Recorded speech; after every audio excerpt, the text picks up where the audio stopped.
All right, everybody, get ready, because tonight we are diving right into this whole AI jobs clash that's been going on. Straight from Davos, yeah. CEOs are out there painting this super rosy picture of the future. Meanwhile, workers are, like, scared, right? Yeah, I mean, 170 million new jobs? Versus 92 million lost. Like, somebody's math has got to be off. Yeah. The crazy thing to me is just how fast it's all happening, you know? It's not like we're talking decades out. Right. It's months, weeks even. Yeah, this is different. Oh, yeah. This isn't like, our parents' or grandparents' automation. This is like AI coming for everything, like even creative fields. Yeah. Okay. So let's break down both sides. Okay. Starting with, like, the AI is a job creation machine camp, right? Okay. Adecco's CEO, I mean, he is so excited about, Oh, yeah. AI unlocking massive productivity gains. It's like, imagine everyone working at, like, double their speed and efficiency. But it's not just speed, right? It's like AI could get us out of doing all the boring, repetitive stuff. Yeah. And then we can focus on the things that humans are actually good at. Okay. Like strategic thinking. Yeah. Problem solving. Complex problem solving. Emotional intelligence. Right. So it's kind of like AI handling the grunt work. Yeah, exactly. So that we can be more creative. More creative, more innovative. Yeah, I like that. Yeah. Okay, and some companies are actually already doing this. Oh, yeah. Lloyd's Banking Group, they're using AI to give, like, personalized financial advice to their customers. Interesting. It's like this is straight out of a sci-fi movie, but the twist is... What's the twist? They're creating new jobs around it. Oh, okay. I like that. So what kind of jobs are we talking about? So they've had to make, like, specific roles focused on AI ethics. Oh, okay. Which is making sure the algorithms are fair. Right. And unbiased. That makes sense. And then specialists in AI-powered customer experience. Okay, so it's like, it's not replacing humans, but it's changing, like the type of work. Yeah, it's a hybrid model. It's interesting. Yeah, that is interesting. Very cool. So there's like a glimmer of hope there. Little glimmer. But we can't get too comfy because the other side of this is pretty scary. The other shoe. Yeah, Randstad says that any job with, like, clerk, designer, or assistant in the title is in danger. That's a lot of jobs. That's a lot of jobs. And you know what they said that I thought was interesting? What's that? AI hasn't really hit, like, hospitality and healthcare yet. Oh, wow. So if that happens, that's like a whole other, millions of jobs. Millions of jobs. And then, that McKinsey report? Yeah. 40% of admin roles gone. Automated in 6 months. 6 months? That's crazy. Yeah, it's so fast. That's terrifyingly fast. Yeah. It shows how urgent this is. Like, we need to be thinking about reskilling, and not just for, like, the people in those jobs, but everyone coming into the workforce now. So on one hand, we have these CEOs promising, like, a job boom. Yeah. And then we have economists being like, mass displacement. Yeah, it's confusing. It's like a lot. So let's cut through all the noise. Okay. And bring in some voices from, like, the AI front lines. Let's hear it. Arthur Minch, CEO of Mistral. Okay. He's a big voice in all this, and he's calling for what he's calling sovereign solutions. Sovereign solutions, okay. That focus on reskilling workers, especially in Europe. Interesting. He says if we don't, we risk falling behind in the global AI race. Right. And we'll have a workforce that isn't ready for the future. It's a double whammy. Yeah, it's a big warning. Yeah. And then we have Dario Amodei, CEO of Anthropic. Okay. He's making a prediction. It's fascinating, but kind of scary. Okay. Lay it on me. AI will be better than humans at most tasks. Oh, wow. By 2027. That's, like, right around the corner. That's really sad. Yeah. So his point is, like, we need to think about how to redistribute the gains from AI, not just how to, like, create more jobs. Right, because what if AI makes a ton of money for some industries? Right. But it only goes to, like, a few people. Right. Then it creates all these other social and economic problems. Exactly. So this is not just about whether AI will get rid of jobs or make jobs. It's about what kind of society we want to build with AI. Right. The bigger picture. Yeah. I like that. And then we have Rosemary Thomas. She's an AI researcher, and she's a little more optimistic. Okay. I like her already. She's focused on making smaller, like, more spatialized language models. Okay. And her thinking is that this could allow, like, smaller businesses to use AI without having to lay off people. So it's like, instead of AI taking over everything, we figure out a way to, like, work with it. Yeah, integrate it into existing workflows. Yeah, I like that. Way better. Yeah, it's a much more hopeful situation. So we have CEOs who are like, job boom. Yeah. And we have economists who are like, mass displacement. Yeah. It's like, what do we do? It's a lot. So let's see what people are saying. Okay, yeah, let's get into it. Social media is like exploding with opinions on all this. It's a hotbed of opinions, yeah. It's a lot. It is. It's like Twitter is a war zone right now with like that hashtag AI jobs debate hashtag. Oh, yeah. It's worldwide. You've got people who are like freaking out about robots taking over, right? Huh. And then you've got people who are like celebrating like the dawn of a new era. And then, you know, everyone else is like trying to figure it out. Yeah, just like, what's happening? What does it all mean? Yeah, yeah. Yeah. It's a lot of different emotions.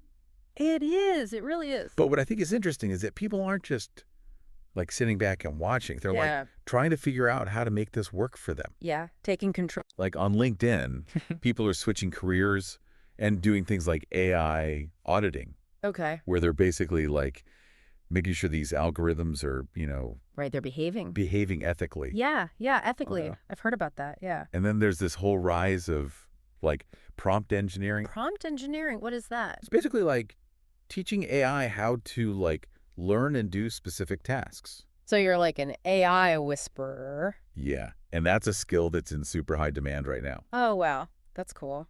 So even with all this like uncertainty, yeah, there's this sense that people can like adapt and learn new skills. Yeah, take charge of their own destiny. To stay, you know, relevant. Exactly. In this AI world. Exactly. And then, you know, on Reddit, in the AI communities, they're having this huge debate. Oh, yeah. About what? About, like, the future of developers. Is AI going to completely replace them? Right. Or will their job just, like, change into something else, like more of an editor? So instead of writing code from scratch, they're, like, conducting the AI. Yeah, like guiding it. Guiding it, refining it. Interesting. So it's like a whole different type of... It's a big shift. Skill set. But it also opens up, like, new possibilities. That's true. Yeah, it's a whole different way of thinking about it. Yeah. It makes you wonder, like, what even is human work anymore? Right. You know? With, like, AI getting so smart. Yeah, and, like, how do we define creativity? Yeah. Problem solving, even productivity. Right. It's like, those are big questions. Yeah, they are. I don't think anyone has all the answers yet. No, but it's good that we're at least asking the questions. Yeah, and, like, trying to figure this all out. Yeah. And it's not just about, like, our own individual jobs. It's about the future of work for everyone. Like society level stuff. Yeah, what kinds of jobs will even exist in, like 10 years, 20 years, 50 years? What's the world going to look like? Yeah, and what kind of society do we want to build around those jobs? Yeah, that's a really important point. Because work isn't just about getting a paycheck. It's about, like, purpose, contributing. Valued. Yeah, like, how do we make sure that AI... like, doesn't mess that up for us. Yeah, how do we make sure that AI is making that better? Yeah. Not worse. It's the $1 million question. It is. No easy answer. Yeah, but the fact that we're having this conversation now is so important. Before it's too late. Yeah. Yeah, before AI just, like, changes everything without us even realizing it. Exactly. We got to be proactive.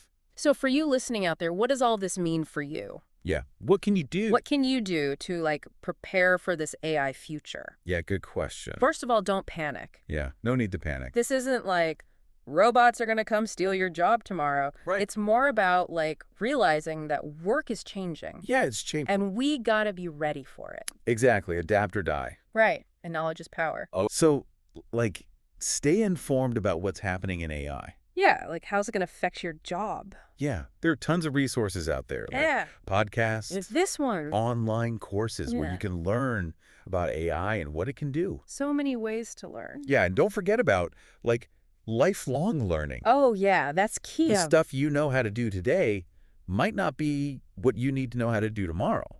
Exactly. So be open to learning new things. Yeah, new skills. Staying ahead of the curve. Yeah, keep learning, keep growing. It's like upgrading your software, right? Right. You don't want to be running, like, Windows 95. Oh, no. In a world of AI-powered operating systems. You gotta upgrade. You gotta upgrade. Keep up with the time. And don't be afraid to, like, experiment. Yeah, play around. Play around with AI tools. See how they can make your work better. See what they can do. Maybe make you more efficient. More productive. You might even find, like, your next career path. Oh, yeah, who knows? Yeah. You might discover something you love. There's a whole world of AI stuff out there. Yeah, it's exciting. Just waiting to be explored. Go explore. And remember, this isn't just about you. Right. It's about, like, the future of work for everyone. It's a collective thing. So, like, talk about it. Yeah. Share your thoughts. Be part of the solution. Let's figure this out together. Yeah, your voice matters. It does. Whether you're on Twitter, LinkedIn, Reddit. Talking to your friends. Yeah, talk to your family. Share your thoughts, your hopes. I'm concerned. Your concerns about AI. Let's have a conversation. Let's figure this out together. Yeah, because ultimately, like, the future of work Yeah. isn't set in stone. Right. We're creating it right now. Yeah. And with AI, we have this amazing tool Right. to build something really incredible. Yeah. So after all that, you might be feeling a little overwhelmed. Yeah, it's a lot to process. But before we wrap up, okay. I want to leave you with something to think about. Ooh, I like those. So we've talked about, like, how AI will affect the workforce. Right. But what about how it affects society? Ooh, that's even bigger. It's like, how will AI change the way we live? Right. How we interact with each other? Yeah. Like the whole fabric of our communities. That's deep. It's something we really need to think about because the choices we make now will affect the world we create. The time. Yeah. So as you go about your day, as you interact with technology, as you think about the future, ask yourself this. Okay, I'm ready. What kind of world do we want to build with AI? Yeah. It's not just about jobs and the economy, right? Exactly. It's bigger than that. It's about, like, our values, what we think is right and wrong, you know? Yeah. And, like, what kind of future we actually want to live in. Will AI help us solve, like, the big problems? Oh, yeah, like climate change. Climate change, poverty. Yeah. Or will it make things worse? Yeah. Will it make inequality even worse? Yeah. Where, like, only a few people benefit from AI. And everyone else is, like, left behind. Right. Those are big questions. They are. And I don't think there are any easy answers. No easy answers. I got to ask them. Yeah, we got to think about it. We all have to think about it. Individually, together. Because the future isn't just something that happens to us. Right. We're not just along for the ride. We make it. We build it. And with AI, we have this powerful tool. Crazy powerful. To shape that future. It all comes down to this, like... What kind of future are we going to choose? That's the question, right? So this week, think about that. Yeah, think about it. Pay attention to how people are using AI. What are people saying? Yeah, what are the conversations? How's it going to affect your life? Yeah, how's it going to affect you, your work, your community? Don't be afraid to, like, speak up. Yeah, share your thoughts, your hopes. Your worries, your fears, everything. Because the future of AI isn't set. No, it's not decided yet. We get to decide. We all get to shape it together. So that's it for tonight's deep dive into AI and the future of jobs. Hope you enjoyed it. We hope you learned some things. And maybe, like, you're thinking about things a little differently now. Remember, the future isn't something to be scared of. No. It's exciting. Something to be curious about. Be brave. And let's build a better world for everyone. Thanks for listening. We'll see you next time.